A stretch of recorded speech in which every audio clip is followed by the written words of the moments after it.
It's beer o'clock on Real Ale Craft Beer. Today we've got a beer from Unbound Brewing Company, and this is a can of their Vertical Vibes New England IPA.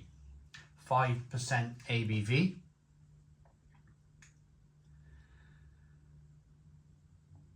It's been a little while since I reviewed a New England IPA.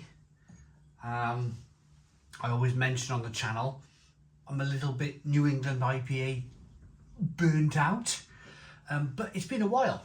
It really has been a little bit of a while between reviewing one, so maybe this could be a really good one, and maybe this will put a massive smile on my face. There's only one way to find out.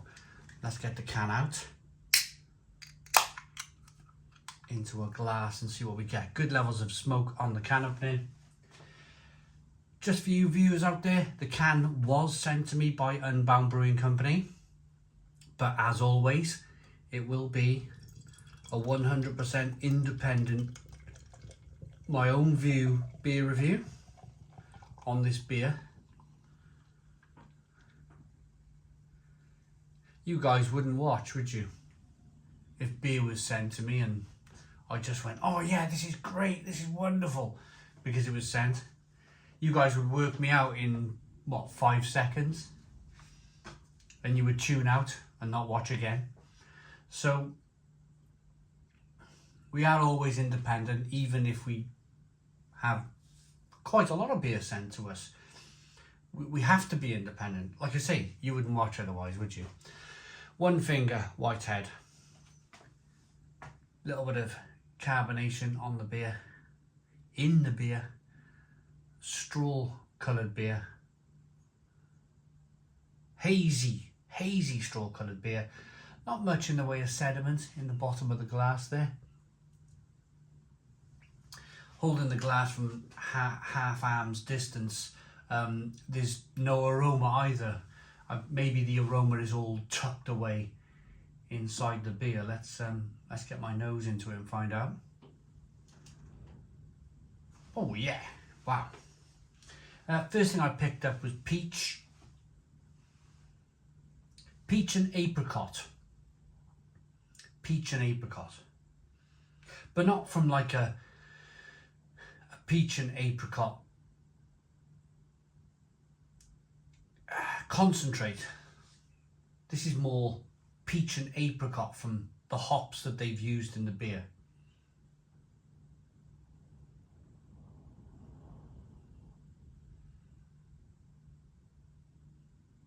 A little bit of wheat maybe, of course malt.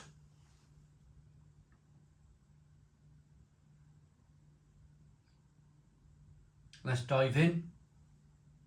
Cheers everybody.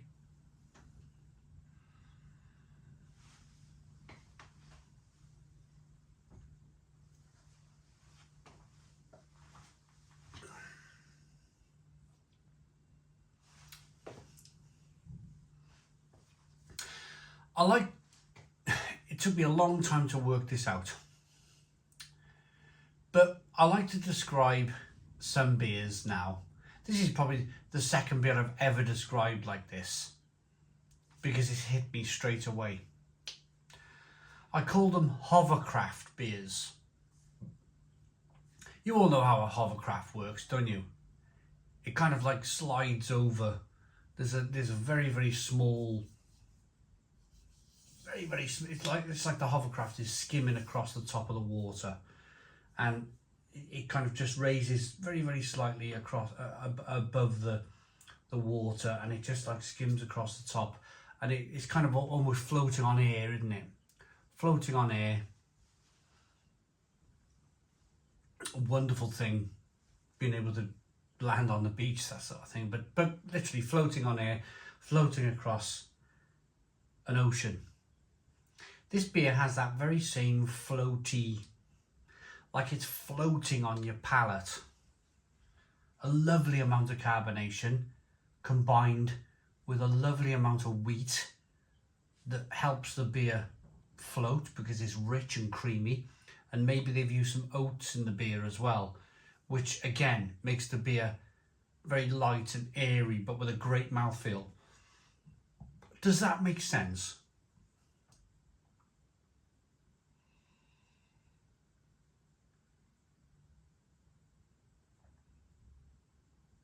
Hovercraft beers. That small amount of air underneath the bottom of the hovercraft. This is what this is.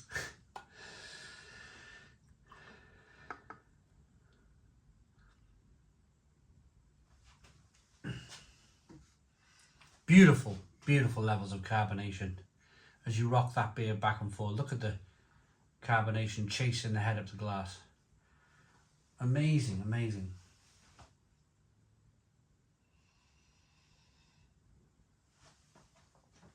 Great head retention. Just poured the last little bit of beer into the bottom of the glass. There's no sediment, like there's no great big bits and pieces in the glass.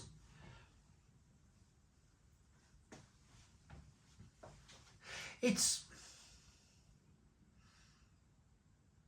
maybe I'm just too relaxed. Maybe I need to stop leaning on the bar here. Maybe I should get my shoulders out here. And this is a great beer. This is a really, really great beer. From the malt, from the oats to the wheat, giving it that kind of like sweetness, that biscuitiness, that drinkability, right over then to the boomph, that lovely hop flavour of the apricot and the mango, passion fruit flavours coming through. I need to be a little bit more enthused. I need to be a little bit more when it comes to IPA and New England IPA. I think the trouble was I'm still trying to like find my mojo, and there's no point in beating about the bush here, is there? I'm still trying to find my mojo with New England IPA because I just drank so much of it. I drank so much of the stuff that I just found myself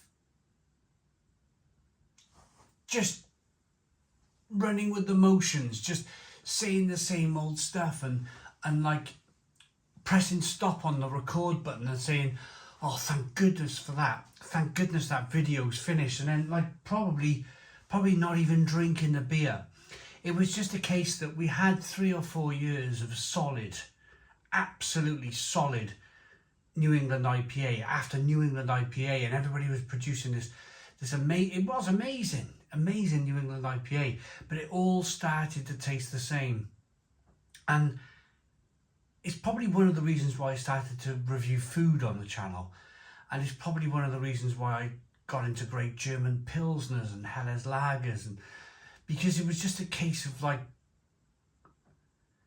there was so much New England IPA out there. Thankfully, this is a really good one, and I'm gonna drink the whole can, whole glass. It's soft, it's fluffy, it's delicious. Comment in the comments box if you think I've been too harsh on New England IPA. If you feel like you've been in the same boat as me, where you just quite simply drank too much of the stuff and it's like another New England IPA. Let me know in the comments box. This one's a delicious one. I'll finish on this. I will finish on this. And this is just me being completely honest with you guys. I think I'm going to find it very, very difficult going forward on the channel ever being excited about New England IPA. I think I will always be in a position where I have to kind of like maybe force a smile and go, yay, a New England IPA. It's just not my cup of tea anymore. It used to be. I used to dance around the whole room regarding these styles of beer. But quite frankly, it's been done to death, haven't it? Not taking anything away from this beer. Not taking anything away. New Zealand IPA brew with Citra, Azacca and Amarillo hops. Brewing without boundaries. They're based in Cologne. which is north of Oldham.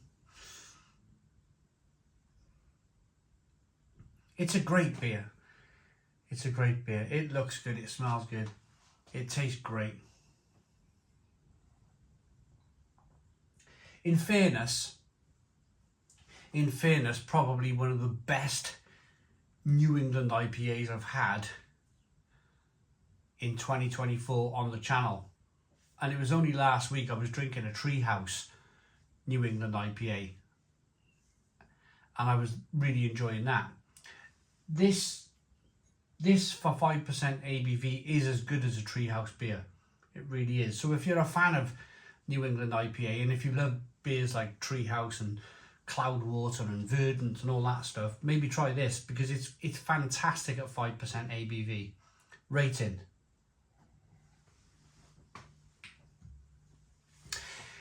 Quite a wonderful beer in its style. 10 out of 10.